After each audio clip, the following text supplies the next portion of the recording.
que se me llevan todo el día, entonces no me daba tiempo de ir a la universidad y volver a la oficina. Entonces, bueno, por aquí estamos y vamos a continuar con el tema que habíamos empezado el viernes pasado. Habíamos dicho que había una tercera obligación del arrendador y era mmm, librar al arrendatario de toda perturbación o embarazo en el goce de la cosa arrendada. Y que eso significaba sencillamente que el arrendatario tenía unas garantías, y son la garantía de un goce útil y la garantía de un goce pacífico. Entonces, digamos, el arrendatario tiene derecho a un goce útil. Ustedes podrían decir, doctor, eso ya lo vimos, que sí, que tiene derecho a que le hagan las reparaciones necesarias. Mire, no, aquí están hablando de otra cosa. Que el legislador va a hablar de vicios de calidad, de vicios de funcionamiento de la cosa. La cosa no sirve para lo que por su naturaleza está destinada. El problema no se resuelve aquí con una reparación, con una adición, es un problema de naturaleza.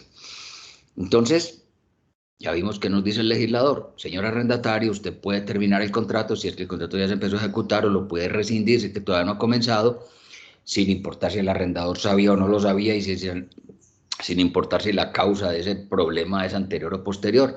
Usted tiene derecho a terminar el contrato y aún a rescindirlo. Eh, pero eso sí, solo en la medida en que ese vicio sea grave, porque yo pues por vicios livianos sí no voy a permitir que usted me termine ese contrato. Lógicamente, usted continuará en el contrato, pero con una disminución del canon. En cuanto a los perjuicios, vimos que aquí el legislador distingue entre daño emergente y lucro cesante. Entonces, daño emergente, ya sabemos lo que emerge de mi bolsillo, los gastos que hice. Entonces, para yo cobrar el daño emergente como arrendatario, tengo que ignorar la existencia de ese vicio al momento de contratar, porque si yo lo sabía o lo podía saber en razón de mi profesión u oficio, o con una mediana diligencia y cuidado saber que ese bien estaba malo, me metí en un problema porque quise, y el legislador no me va, por lo menos el civil, no me va a dar perjuicios en ese caso. Si además de yo desconocer el vicio es anterior, perdón, entonces si desconozco el vicio y el vicio tiene una causa anterior o es anterior al contrato, tengo derecho al daño emergente, a que me paguen el daño emergente, a que me paguen lo que yo tuve que pagar, lo que emergió de mi bolsillo. Muy bien. Pero si además de yo desconocer el daño como arrendatario y de ser anterior el vicio en el contrato, el arrendador sabía que estaba arrendando una cosa mala, ya también tiene que pagar el lucro cesante. Ya sabemos, el lucro cesante es lo que cesa, lo que no entra a mi bolsillo, cesa de entrar. Entonces, cuando yo tengo que devolver toda la boletería, o cuando la tengo que devolver producto, por ejemplo, cosas por el estilo, producto que se daña, cosas que dejo de vender, ese es el lucro cesante. Démosle una vez más una leída al artículo 1990 y 1991 del Código Civil. Yo los tenemos por aquí en la pantalla por si alguien lo quiere leer.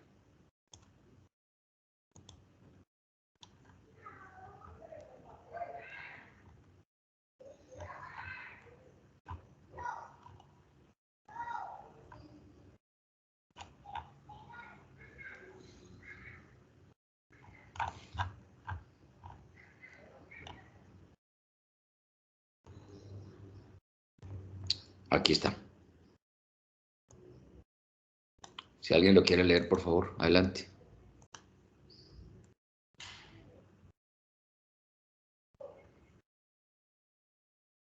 Bueno, dice El así. arrendatario, dale. Hágale pues, hágale, doctora. Bien pueda. El arrendatario tiene derecho a la terminación del arrendamiento y aún a la rescisión del contrato según los casos, si el mal estado o calidad de la cosa le impide hacer de ella el uso para que ha sido arrendada, sea que el arrendador conociese o no el mal Conociese. estado conociese o no el mal estado o calidad de la cosa al tiempo del contrato, y aún en el caso de haber empezado a existir el vicio de la cosa después del contrato, pero sin culpa del arrendatario. Si el impedimento para el goce de la cosa es parcial o si la cosa se destruye en parte, el juez o perfecto decidirá, según las circunstancias, si debe tener lugar a la terminación del arrendamiento o concederse una rebaja del precio renta. Bueno, aquí está el de indemnización de perjuicios.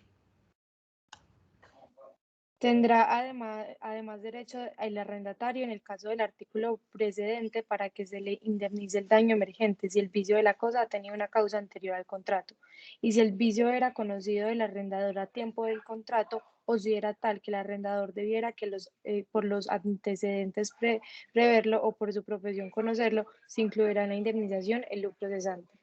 Muy bien, vea el 1992, lo que le dice al arrendatario. Leámoslo, por favor. Sí. El arrendatario no tendrá derecho a la indemnización de perjuicios que se le concede por el artículo precedente si contrató a sabiendas del vicio y no se obligó el arrendador a sanearlo, o si el vicio era tal que no pudo sin grave negligencia de su parte ignorarlo, o si renunció expresamente a la acción de saneamiento por el mismo vicio, designándolo. Muy bien, este artículo en su parte final nos muestra que esta garantía es negociable, que si el arrendador quiere, le dice arrendatario, vea, eso tiene un vicio, usted verá si lo quiere arrendar así. Fíjese a ver si le sirve o no le sirve, pero ya sabe pues que si no le sirve, no le voy a pagar ningún tipo de indemnización. Entonces, esto se puede negociar. Ese no es un elemento de la esencia del contrato. Recuerden que los elementos de la esencia son aquellos que las partes no pueden negociar, porque si lo negocian o destruyen el contrato o lo convierten en otro contrato. Esa garantía no es un elemento de la esencia. Muy bien. Pero en virtud de esta tercera obligación, librar al arrendatario de toda turbación o embarazo en el goce de la cosa arrendada, el arrendatario también tiene una garantía de goce pacífico. Es decir, el arrendador le tiene que garantizar al arrendatario un goce pacífico. Pacífico. ¿Qué significa eso? Que ni el mismo arrendador puede agredir al arrendatario y que el arrendador tiene que defender al arrendatario cuando hay agresiones de terceros. Eso es lo que significa esto. Que el arrendatario tiene derecho a un goce pacífico significa que el arrendador no puede agredir al arrendatario y que el arrendador tiene que defender al arrendatario en caso de agresiones de terceros. Vamos a explicar el tema. Primero, el arrendador no puede agredir al arrendatario. No lo puede agredir modificando el objeto. Él no puede decir, como eso es mío, yo voy a ir a construir una piscina, o yo voy a hacer otro garaje, o como yo en un futuro me voy a parar para allá, entonces voy a modificar los baños. No, el arrendador no puede, sin permiso del arrendatario, ir a modificar ese bien, bajo pretexto de que es de él. No, no, no, no, no. Aquí va a primar un derecho personal que tiene el arrendatario a que le respeten un arrendamiento al derecho real que tiene el dueño sobre el objeto arrendado. Entonces, yo no puedo ir a hacer una piscina, ni puedo ir allá, ni puedo ir a modificar el bien. Y es lo que nos dice el artículo 1986 en su encabezamiento. 1986. Ese 1986 ya en buena medida lo hemos visto, pero el encabezamiento alude a esto, a que el arrendador no puede agredir al arrendatario modificando el bien a su antojo. Leámoslo, por favor. 1986, el encabezamiento. Artículo 1986. El arrendador, en virtud de la obligación de librar al arrendatario de toda turbación o embarazo, no podrá, sin el consentimiento del arrendatario, mudar la forma de la cosa arrendada, ni hacer en ella obras o trabajos algunos que puedan turbarle o embarazarle el goce de ella. Muy bien, ahí lo tienen ustedes. Pero fuera de eso, de que yo no pudiera modificar ese bien hacia mi antojo, el arrendador tampoco puede agredir de hecho al arrendatario. No puede llegar a tocarle la puerta e insultarlo. Ni puede llegar allá borracho a decirle, toca la vez, esto aquí es mío y yo hago conmigo lo que me dé la gana. Ni llegar a tocar la puerta y entrar por encima de todo el mundo. O que si es una finca, entonces yo llego con mis amigos allá a mostrar la finca o a tirarme a la piscina. No puedo hacer eso. No, el arrendador no puede agredir al arrendatario con esas circunstancias de hecho. Una cosa es tratar de modificar el bien. Otra cosa es que yo meterme en una finca pues que porque es mía. Y permito que vengo aquí por unas naranjas. No, espérese a ver. O que yo vengo aquí a bañarme a la piscina. No, espérese a ver. O que yo tengo derecho a transitar por aquí. O yo en esos edificios donde una persona pues vive, pero además tiene 2 o 3 apartamentos a los lados y los arrienda, y entonces le está cayendo mal el arrendatario, cualquier cosa, ir a tocarle la puerta y a ofenderlo y a humillarlo y a decirle cosas. No, eso no se puede hacer. Y eso lo dice el artículo 1987. Alguien que lo lea, 1987. Artículo 1987. Si fuera de los casos previstos en el artículo precedente, el arrendatario es turbado de su goce por el arrendador o por cualquier persona a quien éste pueda vedarlo, tendrá derecho a indemnización de perjuicios. Entonces, ni él, ni sus trabajadores, ni sus empleados, ni sus súbditos pueden ir a molestar al arrendatario. Mire, si fuera los casos, vuélvale al encabezamiento, doctora María Camila. Claro que sí. Es del 1987. Sí.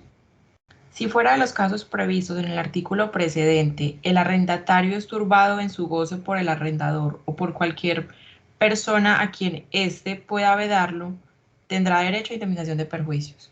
Muy bien. Entonces, si fuera de los casos del artículo anterior, ustedes saben que el artículo anterior venía diciéndole no modifique el bien. ¿Cuáles son esos otros casos? Agresiones de hecho, de él, sus parientes o sus trabajadores. Eso no se puede. Entonces, ya vemos que para que haya goce pacífico, el arrendador no puede perturbar al arrendatario. Pero además esto significa, esa garantía de goce pacífico significa que el arrendador debe defender al arrendatario contra agresiones de terceros. Debe defender al arrendatario contra agresiones de terceros. Distingamos, hay agresiones de terceros que son agresiones de hecho y hay agresiones de terceros que son agresiones de derecho. Agresiones de hecho.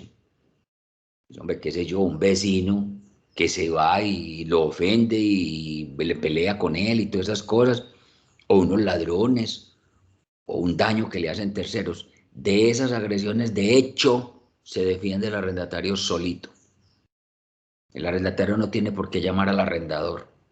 El arrendador le va a contestar, hombre, yo no le puedo responder por los vecinos, pues, yo no le puedo responder por la conducta de los ladrones.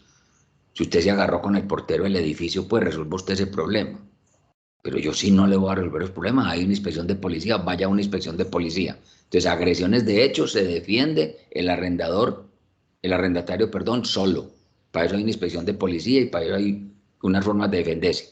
Que el arrendador pues no puede estar defendiendo a un arrendatario todo el día de todo lo que le hagan los terceros, hasta así no llegan sus obligaciones. Muy bien. Entonces eso queda chuleado. Agresiones de hecho. Vienen las agresiones de derecho. ¿Qué son agresiones de derecho? Terceros que reclaman un mejor derecho sobre la cosa, por eso llaman agresiones de derecho. Terceros que reclaman un mejor derecho sobre la cosa. Pero ojo, reclamos judiciales. Porque si hay un señor que se mantiene llamando al arrendatario, oiga, un pedazo de esa casa es mío, es que a usted le arrendaron una finca y ese pedacito es mío, es que a usted tal cosa le arrendaron lo mío, y puede llamar todas las veces que quiera, pues de pronto llamará al arrendador y le dice, me aquí hay un tipo que llama a diario, pues dígame a quitar el señor de encima. Pero esa no es una verdadera agresión de derecho. Hay una verdadera agresión de derecho cuando el tercero le inicia un proceso judicial. Esa es una verdadera agresión de derecho. Entonces, hay agresión de derecho cuando un tercero reclama judicialmente un mejor derecho sobre la cosa arrendada. ¿Eso qué significa? Que al arrendatario le arrendaron una cosa ajena, total o parcialmente. Y hay un tercero que reclama un mejor derecho. Muy bien. Esto puede tener unas implicaciones procesales.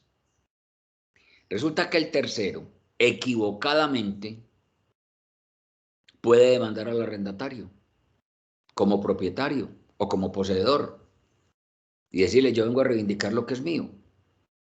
Ese tercero está cometiendo un error porque el arrendatario no es dueño ni es poseedor. De manera que el arrendatario no puede ser el destinatario de esa demanda.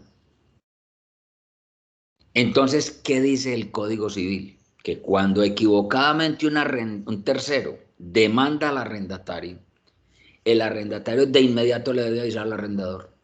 Camine, hágase cargo de esto. Métase a ese proceso, sobre y arreglar este problema, vea para dónde vamos. Eso se lo dice el artículo 1989 del Código Civil al arrendatario. Avísele de inmediato al arrendador para que el arrendador empiece a tomar las medidas de precaución del caso. Pero el Código de Procedimiento Civil es mucho más reglamentario y mucho más severo. Le dice arrendatario, el juez no sabe nada de esto. El juez es un señor que se tiene que empapar de todas estas cosas. De manera que usted tiene que contestar esa demanda. Pero en la contestación de esa demanda usted lo que tiene que decir es, señor demandante, usted está equivocado. Yo no soy propietario. El verdadero propietario de esto es fulano de tal. Hay que darle un giro a esa demanda.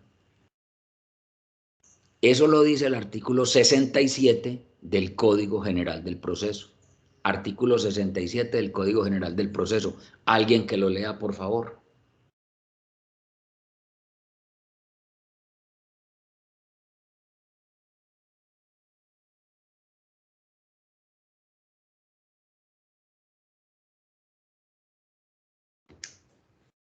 Reconocimiento del apoderado.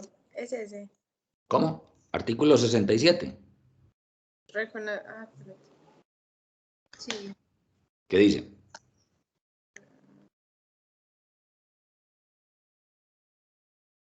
Llamamiento al poseedor o tenedor. Adelante.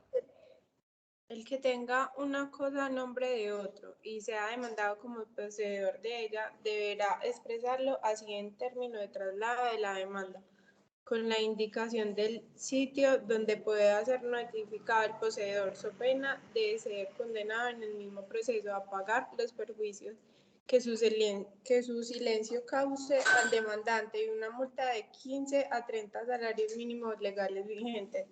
El juez ordenará notificar al poseedor designado. Si el citado, sí, hágale, sígale.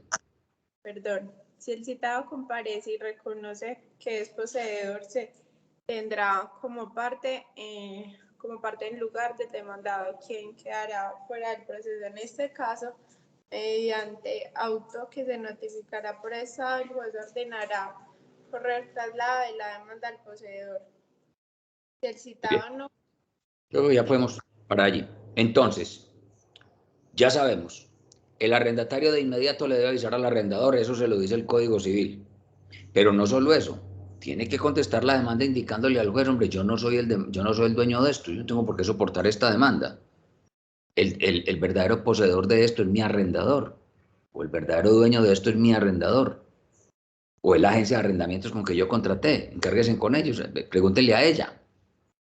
Pero entonces debe denunciar eso.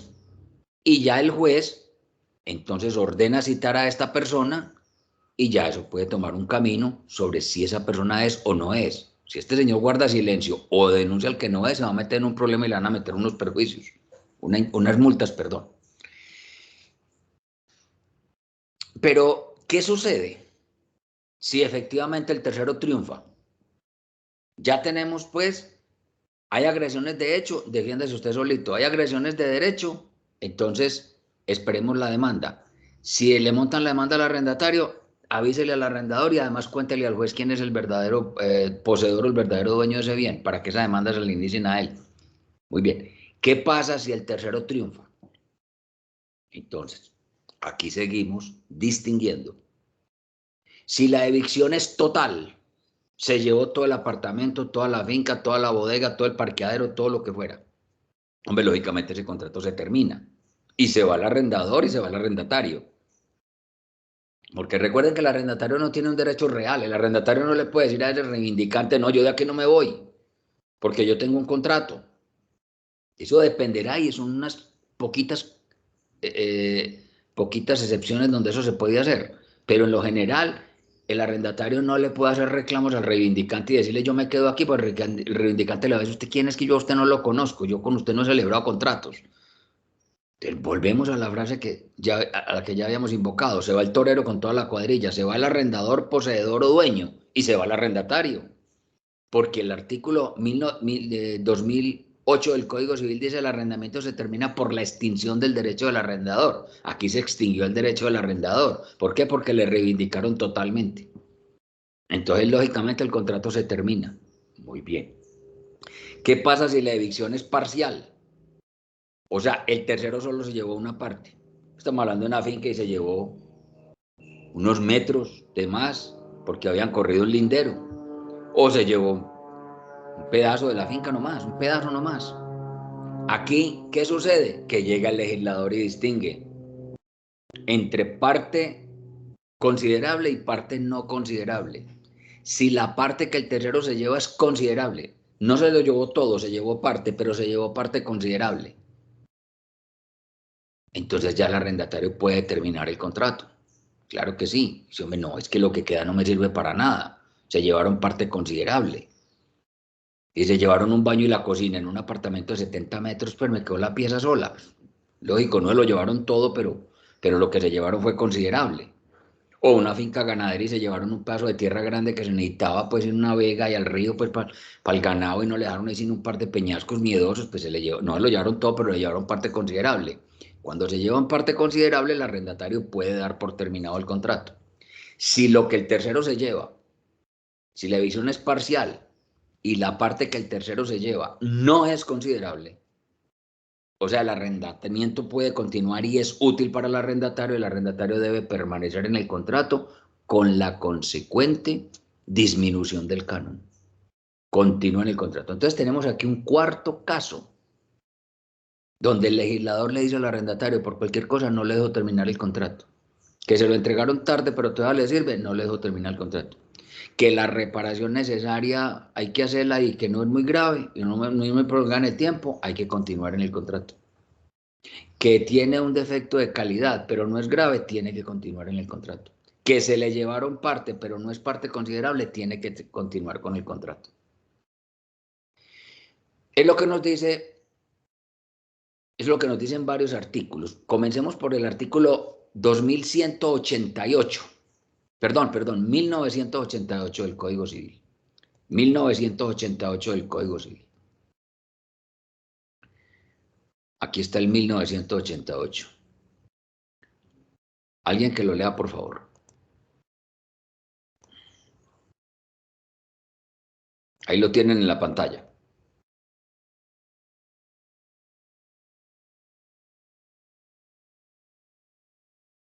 Doctor, si quiere yo lo leo. Hágale. Perturbación por terceros. Si el arrendatario es turbado en su goce por vías de hecho de terceros que no pretenden derecho a la cosa arrendada, el arrendatario a su propio nombre perseguirá la reparación del daño. Y si es turbado o molestado en su goce por terceros que justifiquen algún derecho sobre la cosa arrendada y la causa de este derecho hubiere sido anterior al contrato, podrá el arrendatario exigir una disminución proporcionada en el precio o renta del arriendo para el tiempo restante. Y si el arrendatario, por consecuencia de los derechos que ha justificado un tercero, se hallare privado de tanta parte de la cosa arrendada que sea de presumir que sin esa parte no habría contratado, podrá exigir que cese el arrendamiento. Muy bien. Además, podrá exigir indemnización. Paremos ahí, doctor. Tranquilo, paremos allí.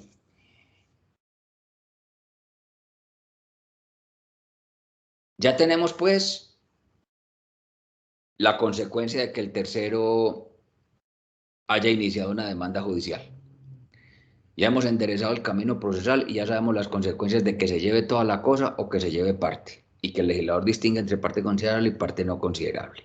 Que si son agresiones de hecho, usted se defiende solito. ¿Qué pasa con los perjuicios? Hombre, aquí indudablemente hay un incumplimiento. A mí me arrendaron mal. Me arrendaron una cosa mala, me arrendaron una cosa problemada jurídicamente. Me arrendaron una cosa viciada. Esto equivale a un incumplimiento, porque es que el incumplimiento es o no cumplir de ninguna manera la prestación o cumplirla, pero cumplirla retardadamente o defectuosamente. Y entonces en cualquier caso hay incumplimiento. Y aquí vuelve el legislador y distingue entre daño emergente y lucro cesante. E igual al caso anterior donde hay vicios de calidad, le dice, si la causa del problema jurídico es anterior y usted la desconocía, señor arrendatario, usted no sabía que ese bien tenía un problema jurídico y la causa de ese problema jurídico viene hace muchos años. Por decir cualquier cosa, eso viene de un testamento, este señor heredó con base en un testamento, pero resulta que ese testamento había una demanda de nulidad porque ese testamento era anulable y entonces en virtud de esa nulidad ese bien iba a dar a otro heredero y ya eso se sabía y todo Envigado lo sabía o todo Medellín lo sabía, todo Itagüí lo sabía y usted lo sabía o lo podía saber. Entonces eso ya no le permite a usted la indemnización de perjuicios. Si el vicio es anterior y el arrendatario lo desconocía, si el vicio jurídico es anterior al contrato y el arrendatario lo desconocía, tiene derecho a que le paguen el daño emergente. El daño emergente, las platas que le haya gastado. Pero si el arrendatario lo sabía o lo podía saber, olvídese que no le van a dar nada. Así la causa sea anterior. Así el problema jurídico sea anterior tenga una causa anterior o sea anterior al contrato de arrendamiento. Muy bien. Pero si era anterior y desconocida por el arrendatario, tiene derecho al daño emergente. Si además de ser anterior el vicio jurídico y desconocido del arrendatario, perdón, el vicio era conocido por el arrendador, dice, hombre, sí, yo sabía, ahí me estaban molestando hacía rato y en fin, yo arrendé a sabiendas de que venía una demanda judicial encima. Si además el arrendador lo sabía, hay lugar al pago del lucro cesante, la boletería que tuve que devolver, lo que dejé de vender, la comida que tuve que botar. Todo eso es el lucro cesante, lo que deja de llegar a mí. Continuemos con ese artículo 1988, doctora, por favor. Sí, señor.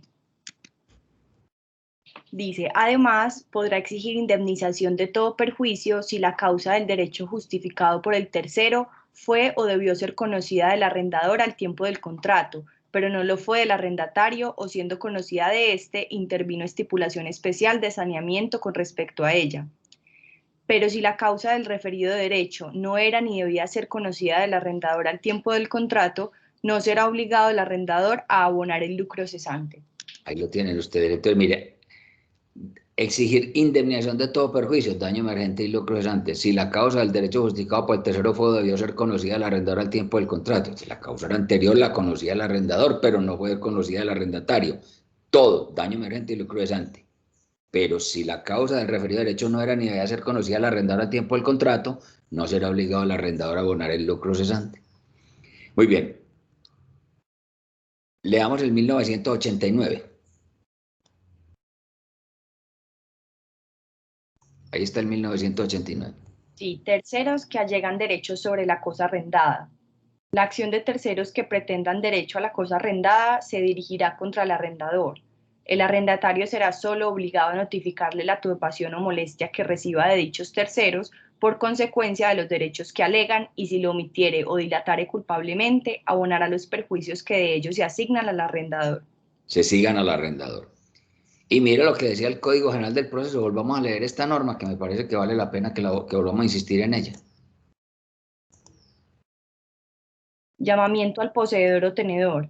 El que tenga una cosa a nombre de otro y sea demandado como poseedor de ella, deberá expresarlo así en el término de traslado de la demanda, con la indicación del sitio donde pueda ser notificado el poseedor, so pena de ser condenado en el mismo proceso a pagar los perjuicios que su silencio cause al demandante y una multa de 15 a 30 salarios mínimos legales mensuales. El juez ordenará notificar al poseedor designado.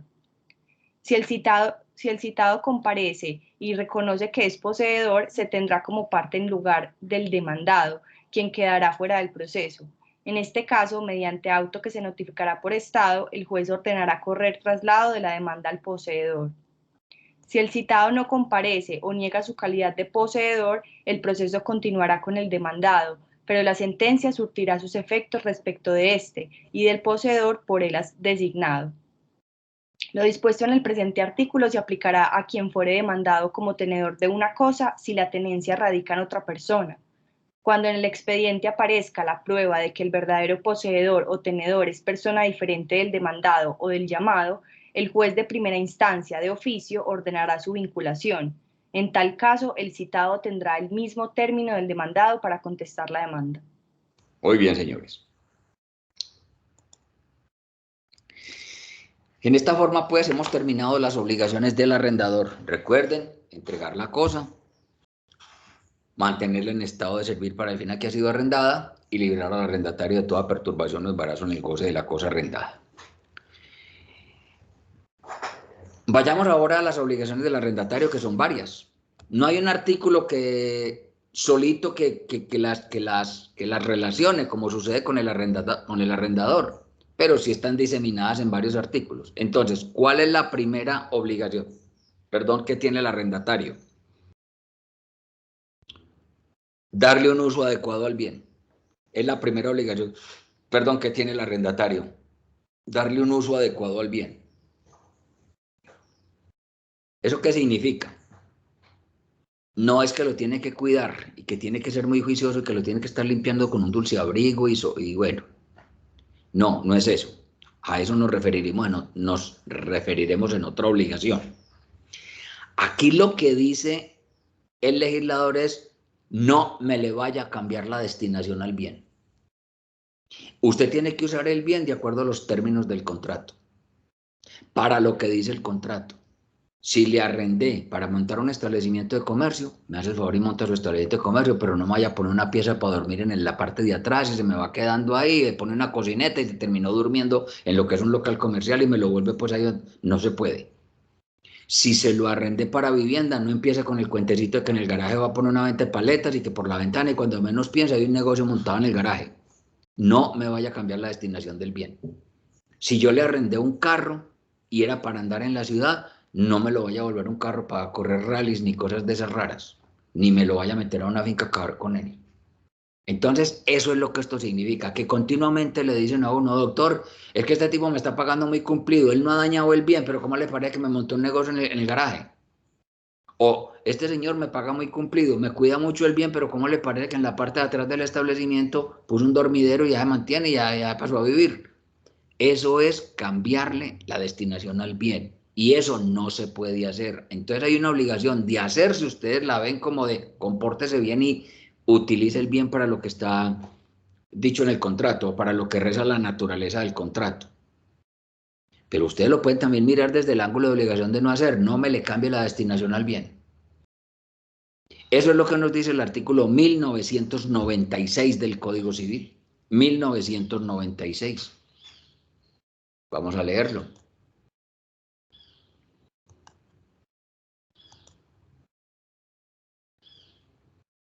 Aquí lo tenemos.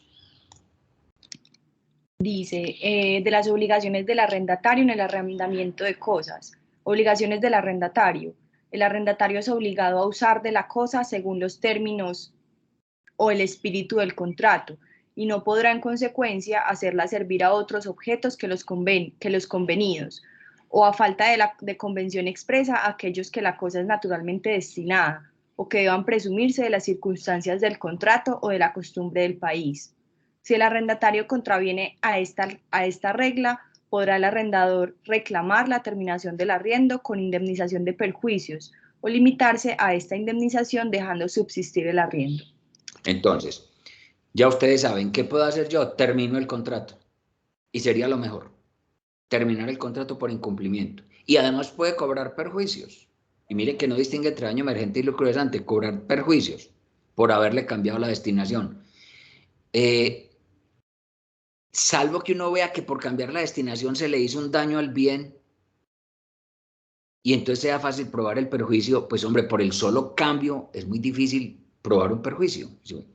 Listo, bueno, este señor contradijo eso y lo vamos a expulsar de allí, pues porque va a terminar el contrato. Pero ¿cómo yo cobrarle unos perjuicios cuando me está pagando el canon, cuando no me dañó el bien por el solo cambio de destinación, etcétera, etcétera?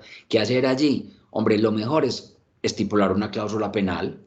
Recuerden ustedes que la cláusula penal es una estimación anticipada de perjuicios. ¿Qué significa eso? Que es una estimación anticipada de perjuicios. Hombre, yo estimo que si usted me le cambia la destinación a este bien, me va a causar unos perjuicios por valor de 10 millones de pesos.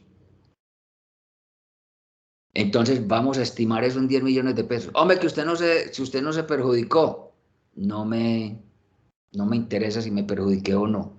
Pues no lo vamos a discutir. Que no, que usted antes le sirvió que yo le hubiera cambiado la destinación, no vamos a discutir por eso. Esa es la ventaja de una cláusula penal. Entonces, por eso se llama tasación anticipada de perjuicios, porque yo de antemano, sin saber si efectivamente me va a perjudicar o no y cuánta es la dimensión del perjuicio, yo digo: si este contrato de compra estipulamos una cláusula penal de 10 millones de pesos, punto. Y la norma por ahí le dice: el deudor no podrá decirle al arrendador que él no se perjudicó o que antes se benefició para no pagarle la cláusula, se la tiene que pagar. Leamos el artículo 1599 del Código Civil, por favor. 1599.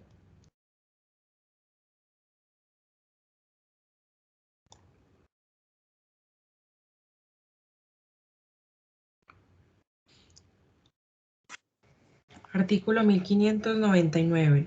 Obligatoriedad de la pena. Habrá lugar a exigir la pena en todos los casos en que se hubiera estipulado, sin que pueda alegarse por el deudor que la inejecución de lo pactado no ha inferido perjuicio al acreedor o le ha producido beneficio. Muy bien, ahí ven ustedes, entonces, ahí sería beneficioso estipular una cláusula penal. Señores, van a ser las 9 de la mañana. Yo pensaba dar clase, pues descansar unos 10 minuticos y empezar y terminar clase faltando un cuarto para las 10 de la mañana. ¿Les parece si seguimos y paramos a las 10:30, a las 9:30? ¿O quieren que descansemos 10 minuticos? Sí, doctor, podemos continuar. ¿Qué dice el resto? Continuemos, profe. Sí, sigamos. Muy bien. Esa es la primera obligación, señores, darle un uso adecuado al bien. Viene una segunda obligación, cuidar el bien como un buen padre de familia. Cuidar el bien como un buen padre de familia. Aquí sí le están diciendo, ojo, evite deterioros, evite daños, cuide el bien. ¿Y cómo lo tiene que cuidar como un buen padre de familia? ¿Qué significa eso? Que usted responde hasta por culpa leve. Usted responde hasta por un descuido leve. Si usted se descuidó levemente y por ese descuido leve ese carro se dañó, se lo van a cobrar. Si usted se descuidó levemente y esa casa se dañó, se la van a cobrar. Muy bien. ¿Qué es responder hasta por culpa leve? No comportarse como un buen padre de familia. No comportarse como un buen padre de familia. ¿Quién responde hasta por culpa leve? Lo dijo el 1604. Aquel deudor para el cual también es beneficioso el contrato. Si el contrato es beneficioso a ambas partes, al acreedor, al arrendador, que es el que es acreedor de esta obligación, cuídeme el bien y págueme. Pero si el contrato también es beneficioso al deudor, que en este caso es el arrendatario, ¿por qué? Porque puede montar en el carro, porque puede vivir en la casa, etcétera. El contrato es beneficioso a ambas partes. Entonces, ese arrendatario responde hasta por culpa leve. ¿Qué es responder hasta por culpa leve? No comportarse como un buen padre de familia. Entonces, ¿qué tiene que hacer el arrendatario? Demostrar diligencia y cuidado. Demostrar que él se comportó como un buen padre de familia. Hombre, este carro, ¿por qué tiene un rayoncito aquí? Por un descuido levísimo mío. ¿Y en qué consistió el descuido levísimo? Pues hombre, que venden unas alarmas que funcionan con el calor humano y con un montón de cosas en Suiza, pero yo está allá si no estoy obligado, pues. O sea, yo no comprar esa alarma es un descuido mío, pero es un descuido levísimo. ¿Qué hace un buen padre de familia? Cierra el garaje. ¿Qué hace un buen padre de familia? Le pone un candado. ¿Qué hace un buen padre de familia? Pues hombre, no mete ese carro entre unas bicicletas y entre la máquina de motilar sabana que está en el garaje y un montón de cosas de esas. Y bueno, todas las cosas que permanecen en un garaje. ¿Qué hace un buen padre de familia? Pues hombre, es medianamente diligente y cuidadoso y vea que yo lo hice. Ah, pero ¿y entonces el rayoncito qué significa? Hombre, pues, si yo me hubiera quedado las 24 horas del día en el parqueadero mirando ese carro, pues seguramente que no habría pasado el rayoncito. Ese es un descuido mío, pero un buen padre de familia no tiene que hacer eso, pues un buen padre de familia no tiene que quedar 24 horas así pues parado en un carro mirándolo 24 horas a que nadie se le arrime. Ese sí es un descuido, pero un descuido levísimo. Muy bien, y si yo pues por estornudar el carro en el momento se raya o porque el mochito se me va a caer, entonces yo cojo a cogerlo y en ese momento el carro de raya, pero hombre, si es un descuido levísimo mío estornudar y es un descuido levísimo mío coger el muchachito, pero pues un buen padre de familia no tiene pues que irse hasta por allá. Camine, yo le demuestro a usted que yo me comporté como un buen padre de familia. ¿Qué hace un buen padre de familia? Yo desconecto los breques o todas esas cosas eléctricas y cierro las llaves de gas y todas cuando me voy para un viaje. Yo le digo a la mesa del servicio que no va a dejar una plancha prendida. Nosotros manejamos ahí unas medidas normales, que es lo que hace un buen padre de familia, y yo las hice, entonces yo me exonero de responsabilidad. Entonces, el arrendatario responde de los deterioros, un rayón, un daño, una portezuela, todas esas cosas, responde como un buen padre de familia. Tiene que cuidar el bien, tiene que evitar esos rayones, tiene que evitar esos daños, tiene que evitar esos desgastes. Muy bien. Es en virtud de esta obligación de cuidar el bien como un buen padre de familia que el arrendatario tiene que hacer las reparaciones locativas. Vean la lógica de toda la normatividad. El arrendatario tiene que cuidar el bien como un buen padre de familia. ¿Qué significa eso? Que usted responde hasta por culpa leve. ¿Qué significa responder hasta por culpa leve? Hombre, no guardar los cuidados medianos. Ya los cuidados exageradísimos, usted no está obligado a ellos, pero no manejar los cuidados medianos. Muy bien. ¿Y qué tengo yo que hacer, pues, como para esos cuidados medianos? Pues, además de poner cuidado y, en fin, realice las reparaciones locativas. ¿Qué son reparaciones locativas? Ya hemos visto que no hay una definición muy clara de eso. Son las que por costumbre del país termina siendo el arrendatario o aquellas reparaciones que se presentan por culpa del arrendatario. ¿Cómo que por culpa del arrendatario? No porque haya cogido la cosa a martillazos, sino pues por el uso que él no le da a eso, por el triciclo del muchachito, por la puerta que tiraron duro y entonces se dañó la bisagra, por el lavamanos que dejaron botando agua, esas cositas. Tiene que hacer las reparaciones locativas. Entonces vamos a leer el artículo 1997 del Código Civil.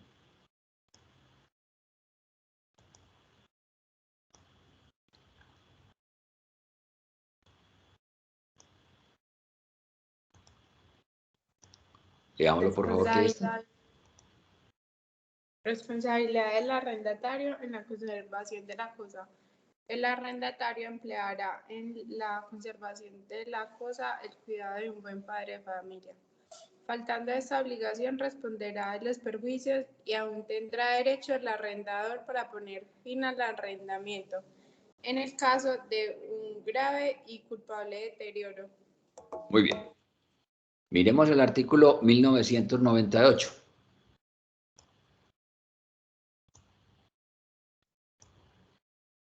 Reparaciones locativas. El arrendatario es obligado a las reparaciones locativas. Se entiende por reparaciones locativas las que según la costumbre del país son de cargo de los arrendatarios y en general las aquellas especiales de deterioro que ordinariamente se producen por culpa del arrendatario o sus dependientes como descalabros de sus paredes o cercas albañales y acequias, Rotura de cristales. Entonces dice, como descalabros de paredes o cercas, albañales y acequias, rotura de cristales, etc. Muy bien, el 2028, que vuelve con esas reparaciones locativas y con una serie de comportamientos, entonces continúa con ese cuidado y con esas reparaciones locativas. Leámoslo, por favor.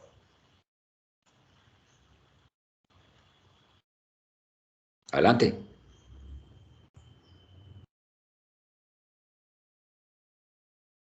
Ahí está en la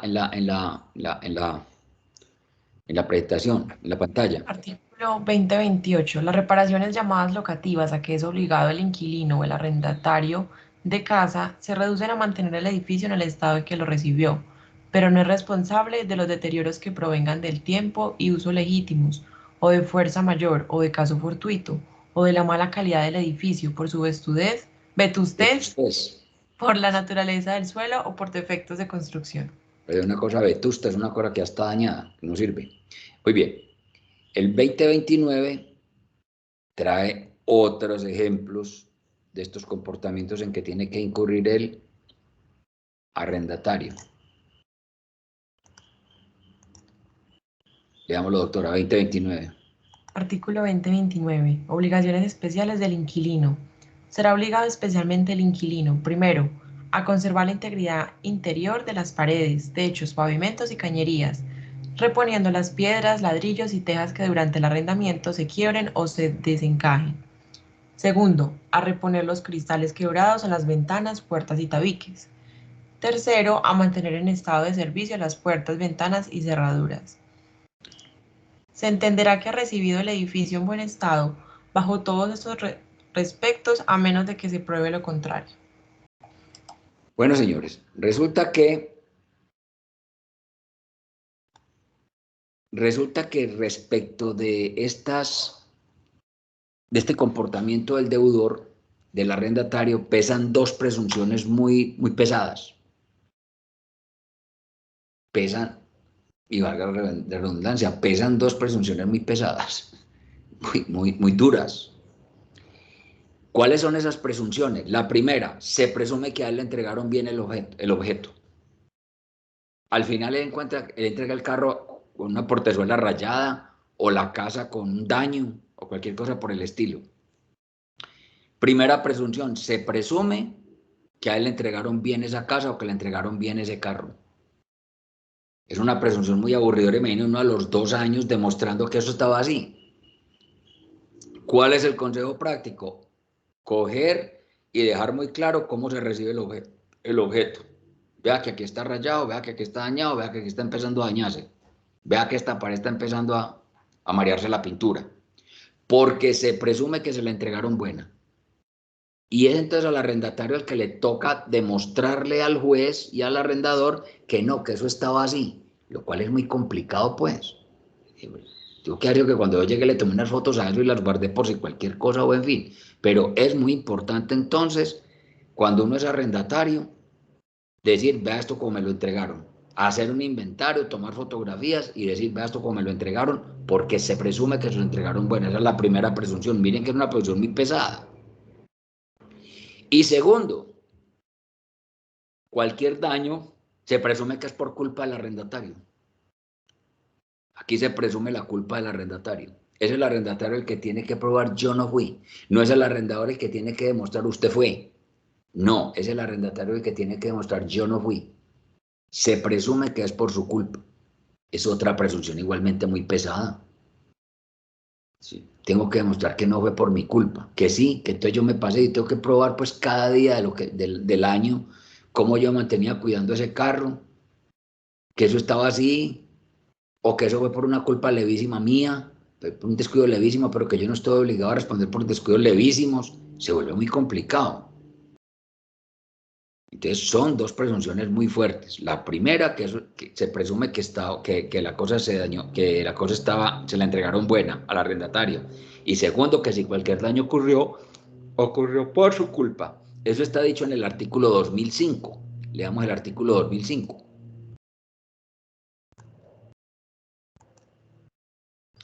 Artículo 2005 del Código Civil, en la parte final. Artículo 2005. La parte final dice, en cuanto a los daños y pérdidas sobrevenidos sobre su goce, deberá probar, durante su goce, deberá probar que no sobrevinieron por su culpa, ni por culpa de sus huéspedes, dependientes o subarrendatarios, y a falta de esta prueba será responsable. Ahí tiene, en cuanto a los daños y pérdidas sobrevenidos durante su goce, deberá probar que no sobrevinieron por su culpa. Pero resulta que el 1999, perdón, el 2029, en su parte final, dice, se entenderá que ha recibido el edificio en buen estado bajo todos estos respectos, a menos que pruebe lo contrario. Se entenderá que ha recibido el edificio en buen estado, bajo todos estos respectos, a menos que pruebe lo contrario. Entonces, son dos presunciones muy fuertes las que pesan sobre el arrendatario en lo que corresponde al buen cuidado del bien. Ahí tienen esta segunda obligación, cuidar el bien como un buen padre de familia. Eso significa que usted responde hasta por culpa leve. ¿Qué tiene que hacer? Demostrar que eso se lo entregaron así. Entonces lo mejor es que de una vez usted coge y le tome fotografías a eso o avise, vea esto cómo está. Y si hay cualquier daño, no es que a usted le vayan a demostrar que usted lo dañó, es que usted tiene que demostrar que usted no lo dañó, porque estaba bueno. Entonces usted tiene que demostrar que no lo dañó. ¿Qué hace usted? Pues sentarse a demostrar que hizo, los 30 o 45 días del año, que usted cuidaba muy bien eso, que usted es muy buen padre, que usted mantenía vigilando eso. Es una prueba tortuosa. No es fácil el asunto. ¿Qué pasa si se incurre pues en un daño de estos? La norma lo dice, que el arrendatario puede terminar el contrato y puede pedir indemnización de perjuicios. Leamos la parte final del 1997, doctora María Camila, por favor. Parte final del 1997, cuando se desobedece esta obligación. Claro que sí, profe. Artículo 1997, responsabilidad del arrendatario. Faltando a esta obligación, responderá de los perjuicios y aún tendrá derecho el arrendador para poner fin al arrendamiento en el caso de un grave y culpable deterioro. Muy bien. Esa fue la segunda obligación. La primera, dar un uso adecuado al bien. No la confundamos con esta, que es cuidar el bien como un buen padre de familia. La primera es, dele el uso que está propuesto en el contrato. Esta, cuídelo. Viene la tercera obligación, relacionada con estas dos. Es una obligación de no hacer. Es una obligación de no hacer. ¿Cuál es esa obligación de no hacer? El arrendador no puede ceder el contrato. Perdón, el arrendatario no puede ceder el contrato y tampoco puede subarrendar. Entonces, ni puede ceder el contrato ni puede subarrendar. Esa obligación está establecida en el artículo 2004 del Código Civil, 2004. ¿Alguien que lo lea, por favor? Artículo 2004. Prohibición de cesión y subarrendamiento. El arrendatario no tiene la facultad de ceder el arriendo ni de subarrendar, a menos que se le haya expresamente concedido, pero en el caso no podrá el cesionario o subarrendatario usar o gozar de la cosa en otros términos que los estipulados en el arrendatario directo.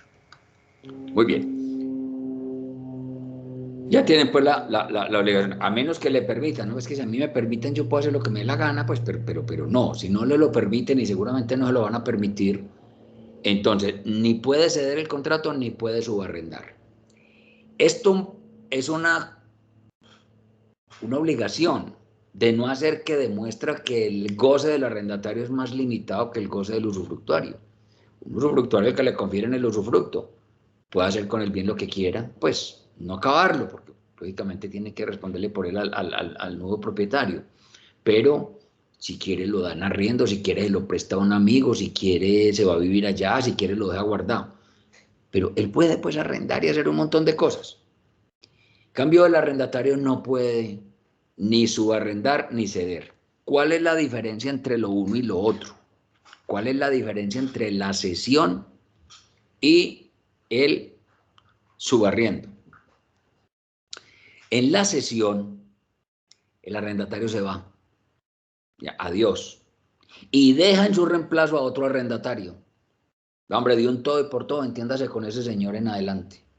Y le dice al arrendador, vea, conmigo ya no tiene nada que ver. Aquí viene un primo mío que es el que le va a seguir pagando el canon y es el que va a seguir viviendo en este apartamento porque yo me voy, adiós. O sea, el arrendatario le cambia las reglas de juego al arrendador. Y el arrendador le va a asegurar supuestamente a decir, dígame, ¿usted para dónde va? Es que yo no conozco a su primo, yo no sé quién es su primo. Yo le arrendé a usted porque era usted, porque tenía unos niños muy juiciosos, porque una familia muy bonita, porque lo conozco a usted porque lo estudiaron por allá, todas sus cosas, y pregunté a todas esas centrales de riesgos y a todas esas cosas quién era usted. Pero a mí no me va a cambiar las reglas de juego. ¿Cómo que usted se va y me va a dejar aquí a su primo? Qué pena, o a un amigo, o a un señor que... No, no, no, no. En la sesión, entonces, el arrendatario se va. Y no hay un segundo contrato, es el mismo contrato inicial. Lo que pasa es que se cambia una parte por otra.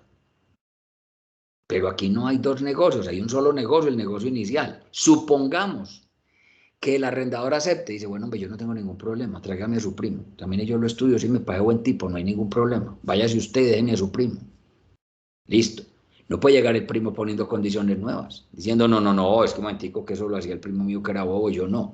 Ahí no puede cambiar cosas. Como no puede el arrendador decirle, un momentico que yo no voy a seguir con este contrato en la misma circunstancia que estaba su primo, porque a su primo le tenía... No, no, no. Aquí no se pueden cambiar condiciones. El contrato es el mismo. Entonces, o rechaza a ese individuo que viene porque le están cambiando las reglas de juego, o lo acepta y no hay ningún problema, váyase, ceda su posición contractual, pero el que llega, llega con todo lo bueno y con todo lo malo que tenga ese contrato, y el arrendador se queda con todo lo bueno y con todo lo malo que tenga ese contrato, pero aquí no hay cambios de ninguna índole. Esa es la cesión, señores. Muy bien. Entonces recuerden que yo no puedo ahora pues, es que este arrendamiento me está quedando muy duro porque vale mucha plata y entonces me echaron del trabajo, entonces yo voy a llamar aquí a un amigo para que meta aquí, que él está como muy interesado en quedarse en este apartamento. No, hablen con el arrendador a ver si lo permite, pero si no lo permite, pues yo no puedo nada primera de decirle, le dejo a mi primo, adiós, que yo me voy. No. Muy bien. Esto suele suceder con alguna frecuencia en locales comerciales. Por ejemplo, Bancolombia quiere tener una sede en un centro comercial nuevo y no alcanzó a conseguir allí un local. Puede ir y decirle a alguien que tiene un local allí de comida, un local que está como no produciendo mucho, hombre, si a usted le está quedando pesado ese local y ese arrendamiento, yo ocupo ese local, hágase para un lado, yo me meto ahí y yo le doy unos pesos. Eso será posible, pero primero pregúntenle al arrendador, perdón, porque si el arrendador no da permiso, qué pena, usted me queda ahí, usted, señor banco, vaya para otra parte. Entonces esa es la cesión. ¿Qué es el subarriendo? Subarriendo. En el subarriendo, el arriendo original permanece. El arriendo original está igualitico, está incólume. Ahí no hay variaciones de ninguna índole. Están el arrendador y el arrendatario. Lo que pasa es que el arrendatario a su vez celebra otro contrato de arrendamiento con un subarrendatario. Entonces le digo, tengo un apartamento muy bueno. Y llega alguien y se enamora de un primo o un amigo y le dice, pues si quieres yo te lo subarriendo, yo otro problema. Yo me gano unos pesos ahí. A mí, señor, me cobra 1.000.000 de pesos. Yo lo arriendo a usted por 1.500.000. Yo me sigo entendiendo con el señor, yo mensualmente le pago el 1.000.000 de pesos y usted me paga 1.500.000 a mí, viva ahí sin problemas, yo me entiendo con el señor de un todo y por todo, usted señor no lo conoce, no se preocupe, nada, no le tiene que mandar plata a él, no le tiene que rendir cuentas a él, me la rinde a mí, que a su vez yo le rindo cuentas a él. Entonces en el subarriendo hay dos contratos, el inicial, arrendador-arrendatario, porque el arrendatario no se fue. Pero el arrendatario firma un segundo contrato con un subarrendatario. O sea, el arrendatario se vuelve un arrendador, un subarrendador, por decirlo así. Es arrendador de ese subarrendatario. Entonces hay dos contratos, un inicial y un apéndice, que es el que existe entre arrendatario y subarrendatario. Ahí hay dos contratos. Muy bien. Eso no está permitido.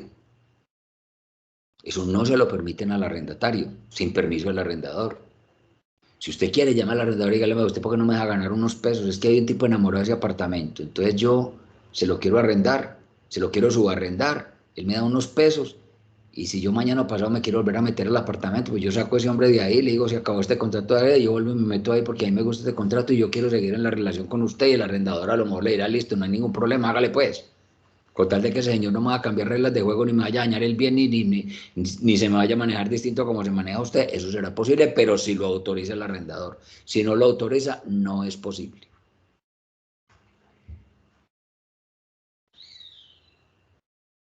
¿Qué pasa si el arrendatario inicial, coge y no le paga al arrendador? Que el arrendador llegue y le dice, se me va de aquí y se me va con ese señor que usted tenía metido. Y entonces el señor que estaba metido no puede llegar y decir, oiga, ¿usted por qué me va a sacar de aquí? Dice que yo soy muy cumplido, yo le pago a ese cliente mensualmente la plata. Le dice, pero él no me la paga a mí. Vaya usted a resolver ese problema con él. Y se va el torero con toda la cuadrilla. Se va el arrendatario con el subarrendatario. Ya el subarrendatario peleará con el arrendatario. Dirá, por culpa suya nos echaron de aquí, hágame el favor y me paga una indemnización.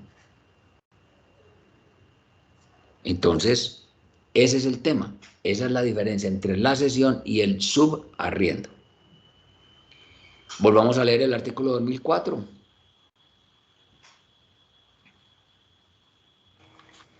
Artículo 2004. Prohibición de cesión y subarriendo. El arrendatario no tiene la facultad de ceder el arriendo ni de subarrendar, a menos que se le haya expresamente concedido. Pero en este caso no podrá el cesionario o subarrendatario usar o gozar de la cosa en otros términos que los estipulados con el arrendatario directo. Muy bien. No obstante esto que estamos diciendo, que no es válida, que no es posible ceder el contrato o subarrendar, no podemos creer por ello que el contrato de arrendamiento sea un contrato intuito personae. Este no es un contrato en consideración a la persona del arrendatario, no. Si el arrendatario se muere, allí pueden continuar su señora y sus hijos. Perfectamente, este no es un contrato intuito personae. Ni puede llegar el arrendador un día y decirle, arrendatario, váyase.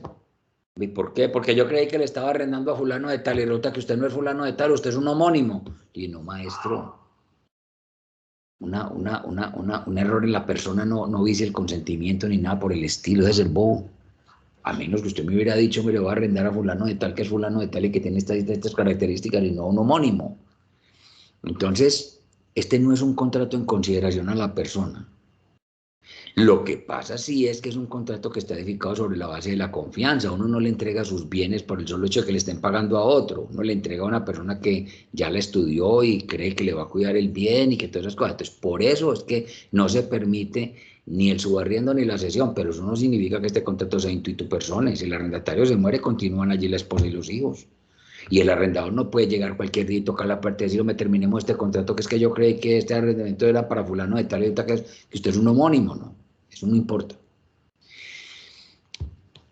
Vamos a una cuarta obligación. La que primero salta a la vista de la misma definición. La obligación de pagar la renta, el precio o renta. Usualmente le decimos canon, pero lo lógico es hablar de renta. El término técnico y el término bien es renta, porque es que el canon es el precio que se paga en otro contrato por allá, como de unas características parecidas, pero no igual a este, que se llama el censo. En Colombia no se ha celebrado todavía el primer contrato de censo. Bueno, entonces nos quedamos con la palabra canon, pero el término técnico es renta. El arrendatario está obligado a pagar el precio o renta. Hay una norma categórica, de esas normas simples del Código Civil que no admiten discusión, que es el artículo 1930, perdón, 2000 del Código Civil, artículo 2000. Leámoslo, por favor, alguien que lo lea. Artículo 2000. El arrendatario es obligado al pago del precio o renta. Podrá el arrendador... Miren lo escueto. El arrendatario es obligado al pago del precio o renta, punto. Dice el Código Civil en ese artículo 2000 que si el arrendatario no paga, le queda debiendo rentas al arrendador, el arrendador tiene un derecho de retención. Tiene un derecho de retención. ¿Y qué es lo que puede retener el arrendador? La norma utiliza un par de términos bien simpáticos. Le digo simpáticos porque nosotros no decimos amueblar, sino amoblar. Ni decimos amueblado, sino amoblado. Entonces, el artículo dice que el arrendador podrá retener aquellos objetos con los cuales el arrendatario ha amueblado el bien, o lo ha guarnecido. Leamos el artículo, por favor, alguien que lo lea, Natalia o María Camila, una de las dos o pues el que quiera leerlo. Podrá el arrendador, para seguridad de este pago y de las indemnizaciones a que tenga derecho, retener todos los frutos existentes de la cosa arrendada y todos los objetos con el que el arrendatario la haya amueblado, guarnecido o provisto y que le pertenecieren, y se entenderá que le pertenece a menos de prueba contraria. Bueno, que nosotros ya hoy por hoy digamos amoblado, eso lo permite la academia, pero es amueblado. Así como no se dice, así como el término original no es soldar, sino suelda. Uno no dice él solda los hierros, sino él suelda. En fin, entonces son palabras que sí, van cambiando, pero el original es amueblar, amueblado. Pero vuelvo y les repito, ustedes pueden decir amoblado, con el que haya amoblado. El Código Civil tiene la palabra original y más elegante, amueblado. Guarnecido. Hombre, no se nos haga tan extraño. Una guarnición, casi siempre lo oímos hablar, es guarnición del ejército. Una guarnición del ejército.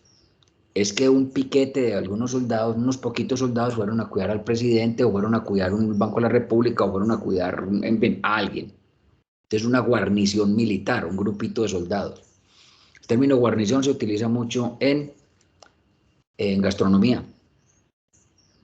Entonces, ustedes de pronto no lo ven en Colombia, pero ustedes en España pueden encontrarse que se habla de guarniciones. Entonces, guarniciones es el platico con la mantequillita, el pancito, una cosita por allá con un aceite de oliva, todos esos que ustedes les denominarían gallos, todos esos gallitos y todas esas cosas, o gallas, pues si se quieren ser más sofisticados, todas esas cosas adicionales, a uno siempre le pregunta, ¿con qué guarniciones quiere la carne? Con una ensalada, con unas papas, guarniciones. Entonces, cosas con que el arrendatario haya guarnecido el bien, la haya adicionado.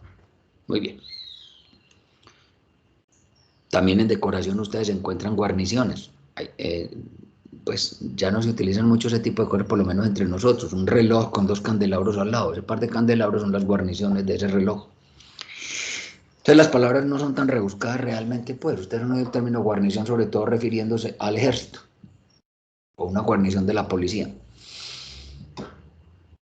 Y uno se pregunta, pero a ver, doctor, es que usted nos enseñó en clase pasada sobre el derecho de retención y decía que son cosas que están en manos de una de las partes en virtud del contrato. Pero es que aquí el bien está en manos del arrendatario. Y los muebles están en manos del arrendatario, y las guarniciones están en manos del arrendatario, y el que tiene la llave de ese apartamento es el arrendatario. ¿Cómo que el arrendador va a retener esas cosas? La verdad es que el código dijo que sí, que el arrendador puede retener esas cosas, pero si no le va a permitir pues que se meta ya a las malas a sacar un televisor y unos muebles y unas cosas. Y ya yo voy a retener estas cosas y permiso que vengo para acá a retener todo esto porque usted no me paga. Eso no lo puede hacer. ¿Cómo se resolvió eso en los juzgados y antes del Código General del Proceso? Ve que el arrendador pedía un embargo y secuestro de esos bienes. Entonces esos bienes se los entregaban a un secuestre. Algo similar a una medida de embargo y secuestro. Este señor no me paga y yo quiero ejercer el derecho de retención. Por el derecho de retención yo no lo puedo ejercer a las buenas o a las malas. Yo, señor juez, le pido el favor de que de que por favor retenga estos bienes. Es decir, denomine los secuestros y entréguelos a un secuestro, pero eso se llama retención. Muy bien. De cualquier manera, la norma hay que tenerla en cuenta por lo que les dije en clase pasada. Es que la retención ha tomado una dimensión distinta por cuenta de una ley que se llama la Ley de Garantías Mobiliarias. Y esa ley dice que se tiene como garantía mobiliaria el derecho de retención. ¿Qué importancia tiene que la Ley de Garantías Mobiliarias diga que la retención de bienes muebles también es una garantía mobiliaria? Que la Ley de Garantías Mobiliarias trajo unos procesos. Y son unos procesos más veloces que el simple ejecutivo, donde yo tengo que demandar, entregarle el bien a un juez para que coja y lo remate y con el precio del remate. No, aquí hay puede haber una ejecución especial, que es cuando yo diseño el propio proceso. Lo diseño con el deudor. O inclusive hay casos en los que me puedo quedar directamente con el bien porque no me han pagado. De eso gozaría el derecho de retención. Entonces, si bien es una norma que está diseñada en términos de suelta, guarnición, y ustedes dirán, toda esa terminología sofisticada del Código Civil o anticuado, como la quieran poner, el derecho de retención, no lo descuiden, que el derecho de retención ya es una cosita muy buena. Mírenlo a la luz de la garantía, de la Ley de Garantías Mobiliarias.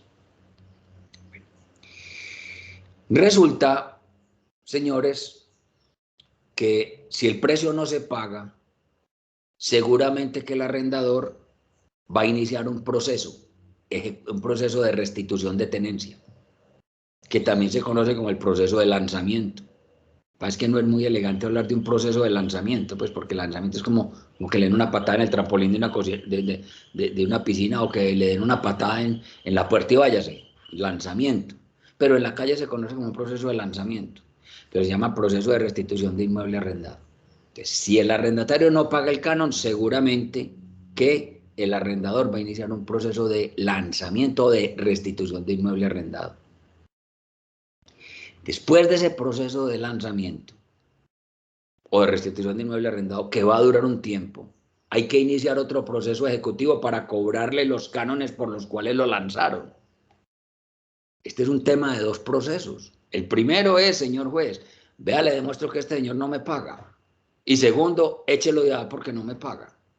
Ese es un proceso. Pero en ese proceso yo no puedo ir a cobrar los cánones que no me han pagado, solo tengo que cobrar es en un proceso ejecutivo que es posterior. Cuando ya quede demostrado que ese señor efectivamente no me paga y que por eso tiene que ir. Muy bien. Dadas esas circunstancias, el Código General del Proceso trajo también unas medidas cautelares, que son desde unos puntos de vista mejores que el derecho de retención. Recuerden que el derecho de retención me permite retener esas cosas y yo me voy y busco los procesos de la Ley de Garantías Mobiliarias a ver qué hago con eso. Pero cuando yo inicio el proceso de restitución de inmueble arrendado, el Código General del Proceso me va a permitir unas medidas cautelares, que son muy buenas. Entonces, ¿cuáles son las medidas cautelares? Resulta que cuando estoy iniciando el proceso de lanzamiento, que no es un ejecutivo, yo desde ahí puedo pedir una medida cautelar de embargo y secuestro. ¿Pero por qué en un proceso que todavía no se ha demostrado que el de arrendatario no paga y que todavía no lo han lanzado? Desde ya puedo embargar y secuestrar bienes del arrendatario. Segundo, no son solo los bienes del arrendatario que están metidos en el inmueble arrendado. No, son cualquier bien que tenga el arrendatario. No son los bienes con los que amuebla el inmueble, ni con los que guarnece el inmueble. No, cualquier bien, una camioneta Toyota que tiene, una lancha que tiene en el Peñol o unas acciones que tiene de Argos, cualquier bien yo lo puedo embargar y secuestrar desde un principio. ¿Con qué fin? Con el fin de que las medidas queden tomadas desde un principio y yo pueda continuar en el mismo juzgado y con el mismo radicado y en el mismo expediente con el proceso ejecutivo. El Código General del Proceso me va a permitir esa medida cautelar de embargo de los bienes si no me pagan cualquier bien del arrendatario, a pesar de todavía no estar en el Ejecutivo. ¿Para qué? Para que el Ejecutivo ya quede respaldado, el Ejecutivo futuro ya quede respaldado con unas medidas cautelares. Porque claro, mientras yo inicio el proceso de lanzamiento, este señor se gasta todo lo que tiene, saca todos los bienes, se insolventa, y yo cuando ya tenga que iniciar el ejecutivo, ya ese arrendatario no tiene que caer muerto. Entonces, por eso es que la ley me permite, desde ya, yo pido medidas cautelares, inicio el proceso de lanzamiento, y me dice la norma, y continúe el ejecutivo en el mismo expediente, en el mismo juzgado, bajo la misma cuerda. Entonces yo no tengo que irme a apoyo judicial a montar una demanda nueva para que se la repartan a otro juez, para que el juez empiece. No, yo cojo y se salió la sentencia. Tiene razón el arrendador, se tiene que ir al arrendatario, por favor restituye el bien, o si no un inspector de policía va y lo saca de allá. Y una vez a la sentencia, dentro de los 30 días siguientes, el arrendador puede iniciar el ejecutivo. Y dice, bueno, ahora sí, señor juez, en este mismo proceso y todas estas cosas, vengo a montar la demanda ejecutiva para que me paguen los cánones que me deben, que ahí quedó claro que me deben esos cánones y por eso tuvimos que echarlo. Ya las medidas cautelares están montadas, pero le dice la norma, si dentro de los 30 días siguientes a que sale la sentencia no monta el otro proceso ejecutivo, esas medidas se levantan y ya tiene que ir a montar el ejecutivo a otra parte. ¿Eso quién lo dice? El artículo 384 del Código General del Proceso, numeral séptimo. Vamos a leerlo para que nos vamos ya.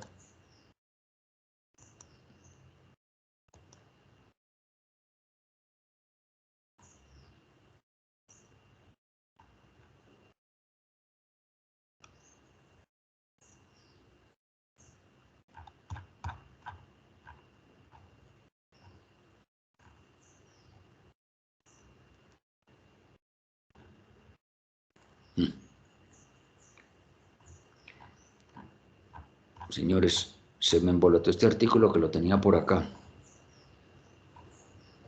¿Es qué número, profe? Es el 384 numeral séptimo. Y yo tenía esto por acá, pero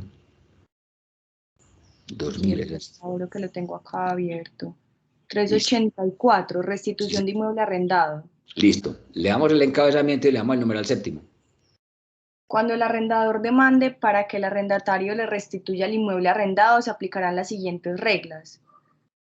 Séptimo, embargos y secuestros. En todos los procesos de restitución de tenencia por arrendamiento, el demandante podrá pedir desde la presentación de la demanda o en cualquier estado del proceso la práctica de embargos y secuestros sobre bienes del demandado, con el fin de asegurar el pago de los cánones de arrendamiento adeudados o que se llegaren a adeudar, de cualquier otra prestación económica derivada del contrato, del reconocimiento de las indemnizaciones a que hubiere lugar y de las costas procesales. Los embargos y secuestros podrán decretarse y practicarse como previos a la notificación del auto admisorio de la demanda a la parte demandada. En todos los casos, el demandante deberá prestar caución en cuantía y en la oportunidad que el juez señale para responder por los perjuicios que se causen con la práctica de dichas medidas.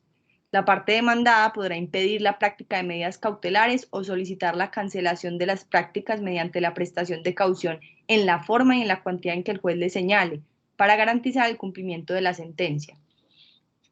Las medidas cautelares se levantarán si el demandante no promueve la ejecución en el mismo expediente dentro de los 30 días siguientes a la ejecutoria de la sentencia, para obtener el pago de los cánones adeudados, las costas, perjuicios o cualquier otra suma derivada del contrato o de la sentencia. Si en esta se condena en costas, el término se contará desde la ejecutoria del auto que las apruebe, y si hubiere sido apelada desde la notificación del auto que ordene obedecer lo dispuesto por el superior. Muy bien, señores. En esa forma, pues terminamos la clase de hoy. Comenzaremos la clase el próximo viernes. El próximo viernes sí vamos a la universidad para que los que quieran vayan por allá. Eso es un salón muy bueno. Es un salón del edificio nuevo de ingenierías, muy cómodo, muy práctico. De manera que por ahora los espero. O los que no quieran ir y quieran oír la virtual, pues también lo pueden hacer, no hay ningún problema. Les agradezco mucho y nos vemos el próximo viernes. Muchas gracias. Gracias, profe. Hasta Gracias, luego. profe. Gracias, doctor. Gracias. Hasta luego. Chao. Gracias, hasta luego. Listo, chao.